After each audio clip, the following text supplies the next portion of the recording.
스마트폰 이야기.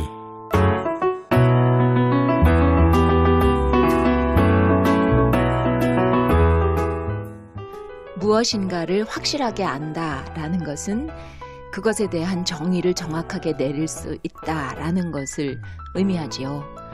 IT 시대로 접어들면서요, 생소한 용어들이 많이 등장을 하는데 그 용어들을 정확하게 정의할 수가 있다면 바로 그것에 대해서는 확실하게 안다라고 할 수가 있겠지요.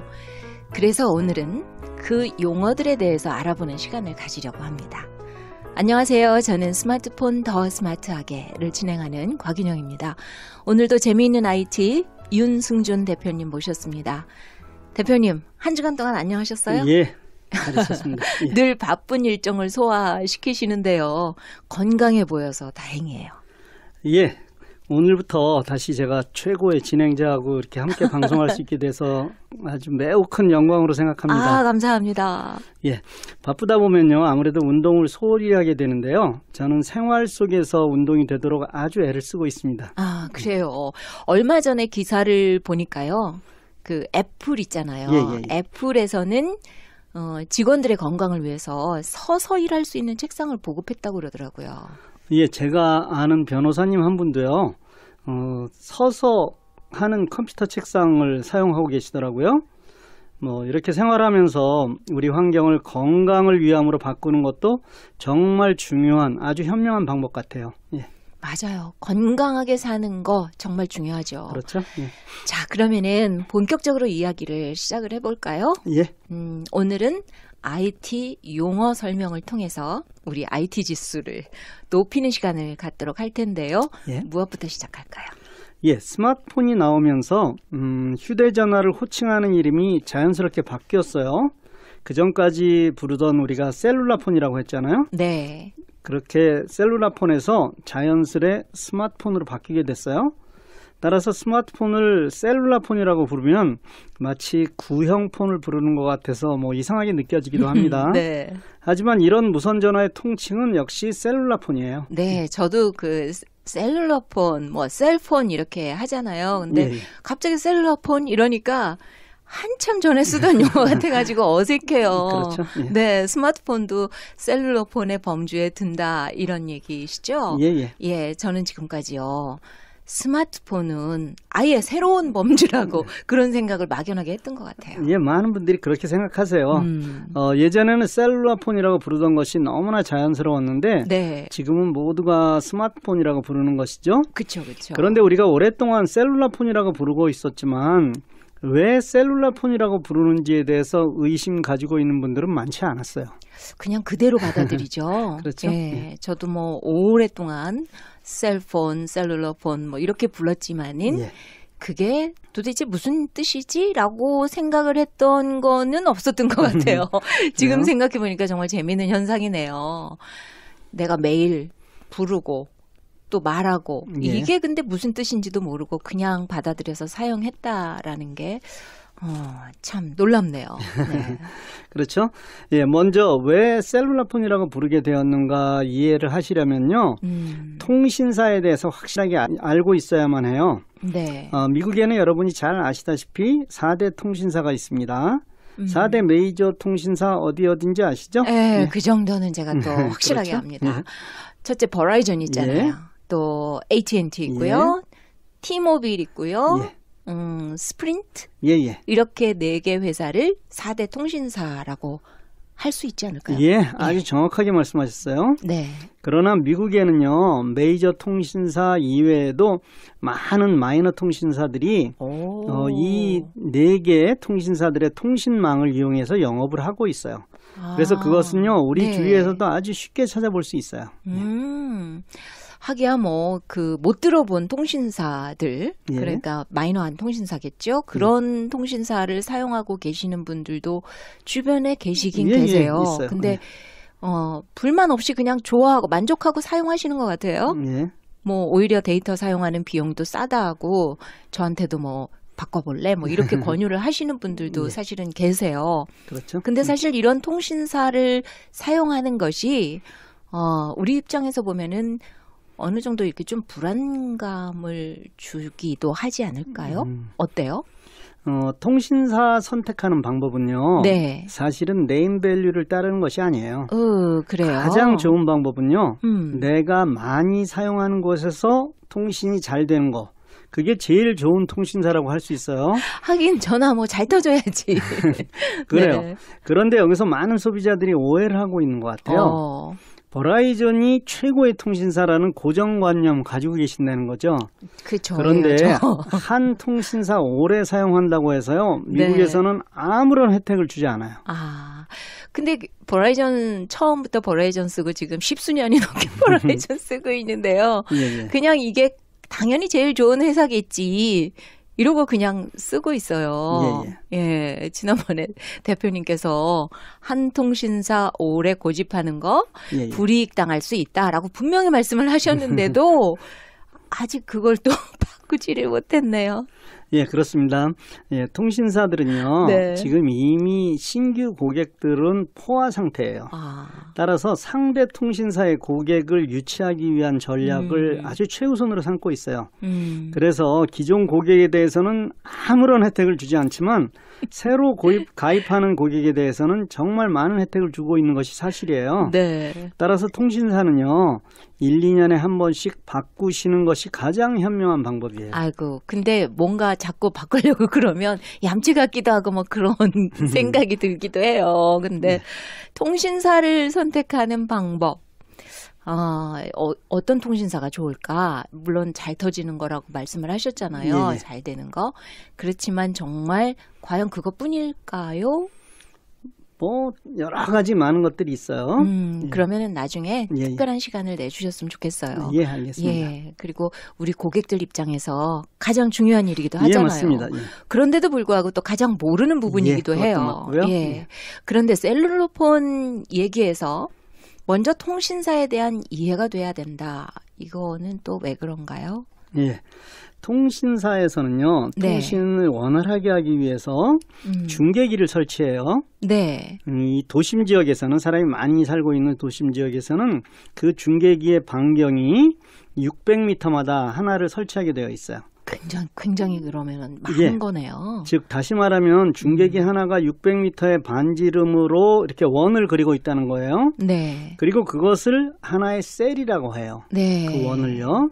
이렇게 셀들이 쭉 연결되면서 서로 중첩되겠죠? 그래서 셀을 이동해도 또 다른 셀에 접속이 되니까 통화가 끊기지 않고 계속 되는 거예요. 그래서 우리가 이것을 셀룰라폰이라고 부르는 거예요. 그러니까 뭐 도심 지역에서도 600m 간격으로 중계기가 계속 설치돼 있으면은 거기서 옮겨도 또 다른 중계기가 역할을 해주고 그렇죠. 옮겨가도 또 다른 중계기가 있고 그러니까 셀이 계속 붙어 있다. 그렇죠. 이런 얘기시는 거죠. 맞습니다. 그러면은 사람이 살지 않는 곳에는 셀이 설치가 안 돼 있나요? 어떤가요? 예, 도심을 일단 벗어나면요. 예. 이 중계기는 600m가 아니라 1200m마다 하나씩 설치가 되게 돼 있어요. 그래서 외곽 지역에서는 아무래도 도심 지역보다는 통화가 원활하게 되지는 않겠죠. 물론 사람이 전혀 살지 않는 지역 있잖아요. 뭐 우리가 흔히 볼 수 있는 산악 지역이나 데스밸리 같은 그런 사막 지역 이런 곳에서는 중계기가 아예 설치되어 있지 않아요. 따라서 이곳에서는 통신이 되지 않는 거예요. 그러니까 이제 우리가 전화가 잘 되지 않는다. 이런 거는 중계기가 설치가 돼 있지 않거나 혹은 뭐 중계기 범위가 잘 미치지 않는 곳에 있다라고 보면 되겠네요. 예, 맞습니다. 그러면 우리 미국에서는요. 부자들이 많이 사는 이런 산동네. 그런 곳이 오히려 전화가 잘 되지 않는 경우도 있는 거죠? 예, 맞습니다. 사람이 많은 밀집 지역에는요. 전화가 되지 않는 경우는 거의 없어요. 따라서 여러분들이 통신사를 선택하실 때 어느 통신사가 좋다 나쁘다 이렇게 단정지어 말씀하시는 것은 사실은 셀룰라폰에 대해서 잘 모르고 하시는 거예요. 네. 지금까지요. 전혀 생각하지 않았던 부분. 즉 셀룰라폰의 정의에 대해서 정말 오늘 정확하게 알게 된 것 같아요. 다시 한번 정리를 해보면은 통신사마다 중계기를 설치하는데 도심에서는 반경 600m마다 그리고 도심 외곽 지역으로 나가면 1200m마다 설치를 하고 그 중계기가 미치는 원을 셀이라고 말을 하고 예, 맞습니다. 그래서 우리가 사용하는 스마트폰을 셀룰러폰이라고 한다. 이렇게 정의하면 되는 거죠. 예, 아주 정확하게 또 네. 그리고 아주 알기 쉽게 정리를 해주셨어요.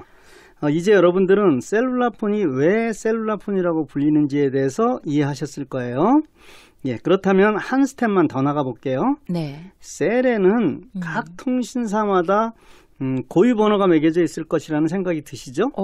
이거는 우리 거 뭐 이런 게 있나요? 예, 그러니까 셀의 네. 번호가 따라서 스마트폰은 현재 자기가 어느 셀에 위치하고 있다는 사실을 계속해서 자신의 통신사 메인 서버하고 연락을 하게 되어 있어요. 네. 그런데 만약 내 스마트폰이 셀이 설치되어 있지 않은 곳에 들어가면 내 스마트폰은 어떤 상황이 벌어질까요?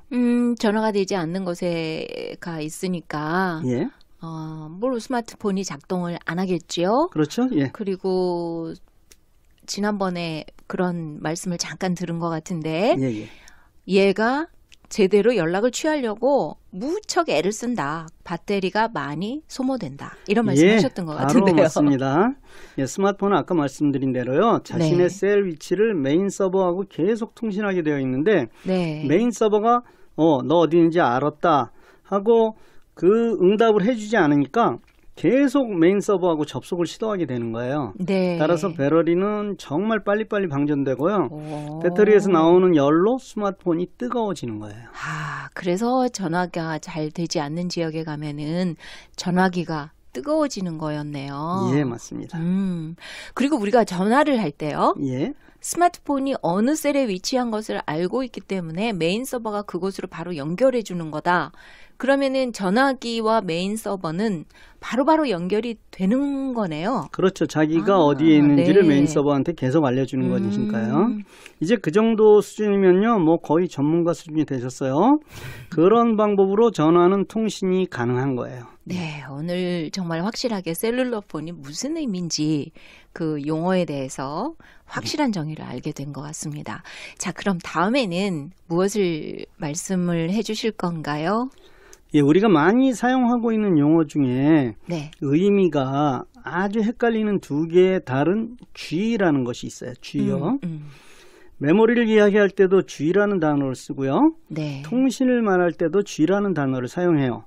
그 두 G가 네. 무엇인가 이런 거에 대해서 말씀을 좀 드릴까 해요. 네, 우리가 그냥 편히 너무나 뻔하게 많이 말하고 있는 것에 대해서 의외로 무식할 때가 많거든요.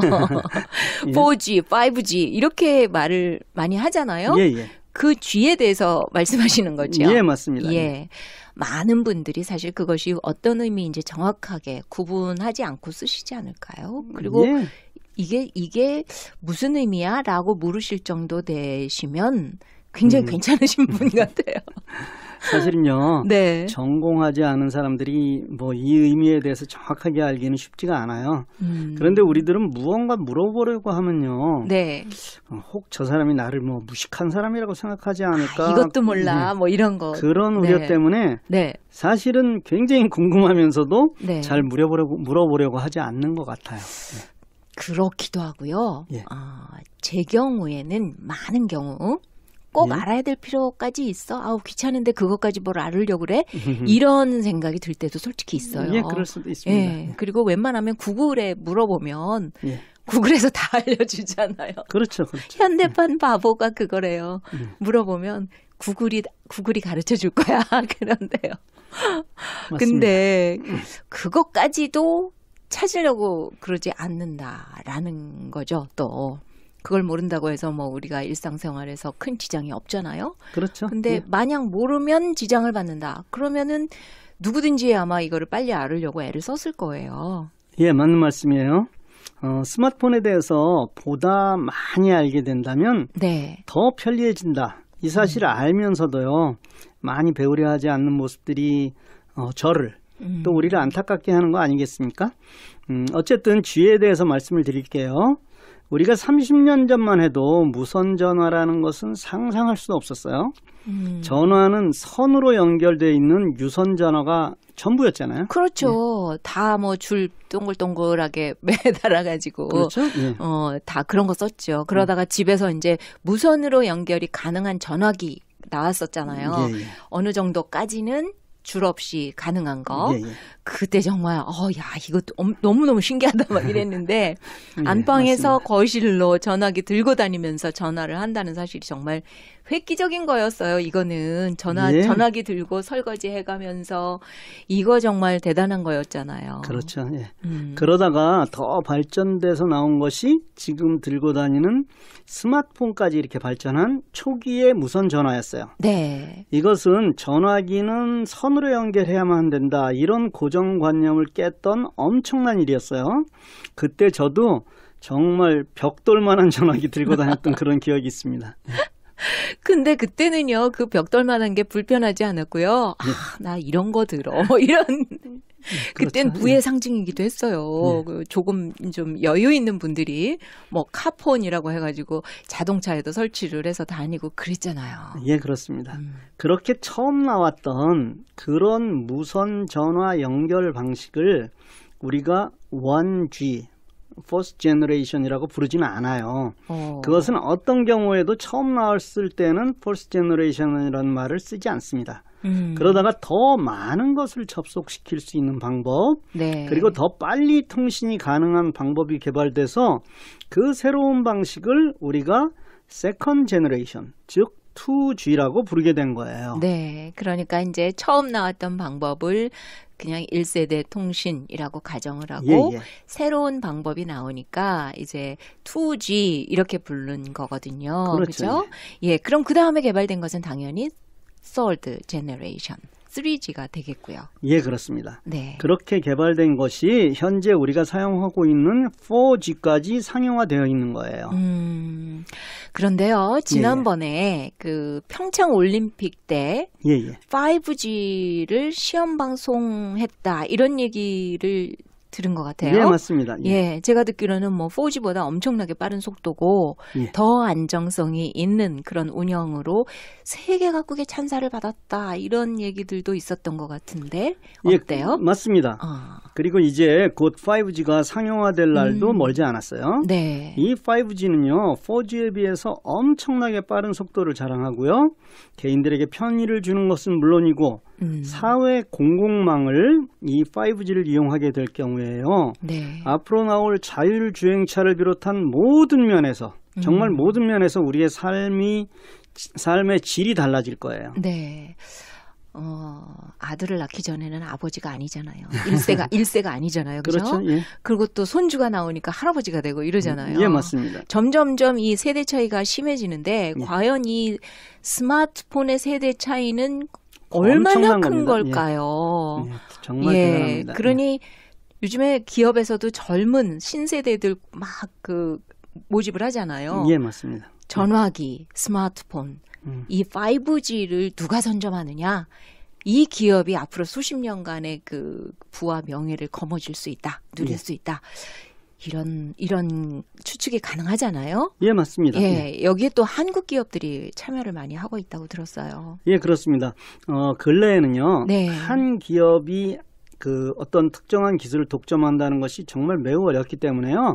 국가에 관계없이 여러 기업들이 조인해서 하나의 연합체를 구성하고 있는데요. 네. 어떤 방식이 되더라도 5G가 어떤 방식이 되더라도 한국 기업이 주도하고 있는 것은 사실이에요. 와. 이런 부분에서 정말로 한국인으로서 긍지를 느끼게 됩니다. 이럴 때마다 기분이 으쓱해진다고요. 그렇죠. 그 한국인이라는 그런 통합대 하나로 묶는 그게 또 뭔지. 자, 이제 통신 방법에서 제너레이션, 즉 G에 대해서 이제 확실하게 또 알게 됐어요. 예. 근데 아까 G 2개라고 그러셨잖아요. 그렇습니다. 예. 다른 G는 뭐죠? 예. 컴퓨터는요, 네. 여러분 모두가 잘 아시다시피 이진법을 사용해요. 그렇죠. 이진법은 0과 1, 둘 중에 하나밖에 없는 아주 단순한 거예요. 네. 이 0과 1, 즉 컴퓨터의 최소 단위를 우리가 비트라고 불러요. BIT, 네. 비트. 그리고 이 비트가 8개 모인 것을 바이트라고 합니다. 네. 그러면은 영어로 그 이렇게 깨무는 거 바이트 말고 예, 예. BYTE라고 예, 예. 쓰나요? 예, 맞습니다. 맞습니까? 네. 예. 이 바이트는요, one 바이트가 글자 한자라고 생각하시면 돼요. 네. 그러니까 영어 알파벳 한자, 네. 숫자 한자가 한 바이트예요. 네. 예를 들자면 보이라고 하면 세 글자 아니에요? BOY. 네. 그러니까 세 바이트예요. 아, 원 바이트가 한 글자다. 네. 그러면은 우리 한글도 한 글자가 원 바이트예요? 아니요. 한글은 모든 한글 한 글자를 두 바이트로 표시를 해요. 세종대왕이 이 사실을 알고 만드셨을 리는 없지만요. 네. 사실은 우리가 삶에서 엄청난 혜택을 누리게 된 거예요. 자원 하나 정말 나지 않는 나라에서 네. 정말로 많은 절약을 하게 해준 거예요. 한글 한자는 두 바이트다. 예. 한 글자는 무조건 두 바이트다. 예, 예. 뭐 초성, 중성, 뭐 종성 이런 거 다 필요 없이 무조건 두 바이트다. 예, 그렇습니다. 이것도 나중에 기회가 되면 배우도록 하겠습니다. 자, 예. 그런데요. 그 G는 무엇냐? 그 G가 뭐냐? 하는 것으로 다시 돌아가 보겠습니다. 예. 네. 한 바이트가 1000개 모인 것을 킬로바이트라고 해요. 네. K. 네. 킬로가 1000개 모인 것을 메가라고 합니다. 네. M. 네. 그리고 다시 메가가 1000개 모인 것을 기가라고 하는데요. 네. 이때 이 기가를 영어로 GIGA 이렇게 표시하는데 네. 약자로 G라고 표시를 하는 거예요. 아까 그렇다면은 1기가바이트라고 하면은 예. 1GB 이렇게 쓴다는 말씀이세요? 예, 맞습니다. 네. 여기서 G란 기가를 의미하는 것이고 메모리의 단위를 나타내는 거예요. 네. 그런데 내 메모리가 4기가바이트다. 이런 경우를 4G라고 보통 사용하기 때문에 이 메모리에서의 4G와 네. 아까 말씀드린 통신 방법 있잖아요. 4세대 통신 방법. Fourth Generation의 4G. 이게 헷갈리게 되신 거예요. 네. 그러니까 그냥 기가바이트라는 것을 4G라고만 쓸 게 아니라 4GB라고 썼으면 훨씬 더 정확했었던 거네요. 그렇죠. 예. 어쨌든 우리 일반인들은 4G와 통신의 Fourth Generation, 4G를 헷갈려서 정확하게 알지 못했는데 그냥 주변에 누구한테 물어보겠어요, 그런 거를. 그냥 대충 넘어간 거잖아요. 그렇죠. 예. 네. 우리가 이 사역을 하면서 가장 보람 있고 기쁜 것은요. 많은 분들에게 이런 얘기 듣는 거예요. 이제 누군가한테가 물어볼 사람이 생겨서 정말 신나요. 이런 얘기가 정말 우리를 신나게 해요. 네. 그리고 우리가 그런 일 감당할 수 있다는 사실에 대해서 정말 기쁩니다. 많이 물어보시고요. 또 성심성의껏 대답을 해드릴게요. 근데 맨날 너무 많이 물어보시면 어떻게 다 일일이 대답을 하세요? 부담스럽지 않으세요? 그런데요. 예. 저는 대답을 해드리고 있어요. 참 대단하시네. 만일 이런 답변에 네. 만약에 일일이 타이핑해서 막 이렇게 해야 된다 그러면 불가능했을 거예요. 그런데요. 말로 글 쓰기도 하고요. 네. 또 요즘은 더 편리한 방법이 이렇게 녹음으로 제가 그냥 말로 글 쓰는 것보다 더 편한 게 녹음이더라고요. 그래서 답변해드리면은 네. 여러분들이 이제 음성 녹음 파일로 여러분들한테 이렇게 전달이 돼서 갈 거예요. 네네. 그럼 제가 답변해드린 것으로 알고 이렇게 눌러보시면은 소리로 이렇게 나오니까요. 지금 이제 살짝이지만 스마트폰 스마트하게 나는 쓰고 있다. 이런 말씀 하시는 거죠? 그렇죠. 예. 질문과 답을 하는 방법들이 정말 스마트해진 거죠. 예, 맞습니다. 예, 예전에는 편지를 써서 물어보고 예. 또 편지로 답을 해서 받으려면은 또 쓰는데 시간도 많이 걸리고 이런 시간 소요가 많았잖아요. 그렇죠. 그런데 지금은 이 SNS를 통해서 즉석에서 묻고 즉석에서 답하고 예. 그것도 더 발전해서 글씨를 말로 쓰고 녹음 기능을 이용해서 또 녹음해서 보내기도 하고 예. 이거는 정말 편리해진 세대인데 앞으로 스마트폰이 진짜 어디까지 발전을 할까요? 궁금해진다. 어디까지는 저희들도 전문가들도 사실은 예측하기 어렵습니다. 네. 제가 녹음 기능 이용해서 질문하는 거 알려드릴게요. 네. 일반 카톡에서는 대화창 오른쪽에 마이크가 있어요. 예. 이것은 키보드에 있는 마이크가 아니라 네. 대화창 있죠? 우리가 왼쪽에 플러스 이렇게 나오는 거요. 네. 그거의 제일 오른쪽에 보면 마이크가 있는데 그 마이크 꾹 누르신 상황에서 말을 하면 녹음이 돼서 상대방한테 내 목소리가 전달되는 거예요. 물론 타이핑해서 물어보실 수도 있고 또 그 물어볼 내용이 길다고 하면은 이렇게 녹음 기능 이용해서 하시면은 아주 쉽게 하실 수 있어요. 저도 간단한 대답은 글을 이용해서 답변을 해드리지만 네. 설명하기 어려운 것은요. 이렇게 녹음 기능 이용해서 여러분에게 답을 해드리고 있습니다. 잘 이용하시기 바랍니다. 예. 네. 오늘은요. 예. 우리가 잘 알고 있다고 생각을 하면서 모르는 것들. 예. 그리고 또 대충은 알지만 뭐라고 딱 부러지게 정의할 수 없는 그런 IT 용어들 중에서 셀룰로폰이 무엇인가에 대해서 배웠고요. 예. 또 가장 혼동하기 쉬운 두 개의 G, 즉 통신 방법상의 G, 예. 메모리 단위인 G에 대해서 분명하게 배웠습니다. 예. 오늘 배우신 거 여러분들께 큰 도움이 되셨으리라고 믿는데요. 정확하게 이해하고 또 이 정확하게 이해한 것을 남들에게도 가르쳐 주실 수 있는 그런 여러분들이 되시기를 소원합니다. 예. 우리가 하는 이 방송이요. 이것은 미국뿐 아니라 전 세계에 나가 있는 한국 사람들에게 들려집니다. 그리고 이것은 또 현지 언어로 번역이 돼서 현지인들에게도 들려지게 될 거예요. 우리는 뭐 최고가 되기 위해 노력하지는 않아요. 그렇지만 우리가 아는 작은 지식들이 정말 세계 많은 사람들에게 도움이 되기를 소망하면서 이런 일을 하고 있는 거예요. 여러분 모두가 이 재미있는 IT를 여러분의 이웃들에게 나눠주시기를 간절히 소망합니다. 네, 나누는 세상이잖아요. 그런데 그 나누는 방법이 생각보다 너무 간단해요. 여러분께 메시지가 갈 때요. 메시지 옆에는 공유 버튼이 있어요. 이렇게 말풍선 같은 거. 그 공유 버튼을 꾹 누르시고 친구를 선택하시면 바로 그분들도 여러분과 똑같은 혜택을 받게 되시는 거랍니다. 많이 배우셔서 많이 누리시고 또 많이 나눠주고 그래서 많은 분들에게 도움을 같이 드릴 수 있는 우리 모두가 되기를 소망합니다. 그런데 벌써 시간이 오늘 다 됐네요. 다음 시간을 약속해야 될 것 같아요. 예, 다음 시간에도 보다 더 유익하고 또 필요한 정보를 준비해서 다시 이야기를 나누도록 하겠습니다. 즐거운 시간 보내십시오. 감사합니다. 네, 간단하게 배울 수 있는 일인데도 불구하고 이런저런 이유로 망설이는 분들이 있습니다. 그런데 이제 스마트폰은 선택 과목이 아닙니다. 특히 스마트폰과 컴퓨터의 연계 사용, 누구나 꼭 배우셔야만 하는 필수 과목이에요. 굉장히 중요한 것이 되어 있습니다. 이런 방법을 잘 사용하신다면요, 정말 많은 부분에서 훨씬 능률적이고 효과적으로 일할 수 있게 될 거예요. 특히 재미있는 IT를 잘 이용하셔서 보다 쉽게 이런 일들을 이루어 가시기를 소원합니다. 고맙습니다. 이 프로그램은 리페어 설번트에서 제작했습니다.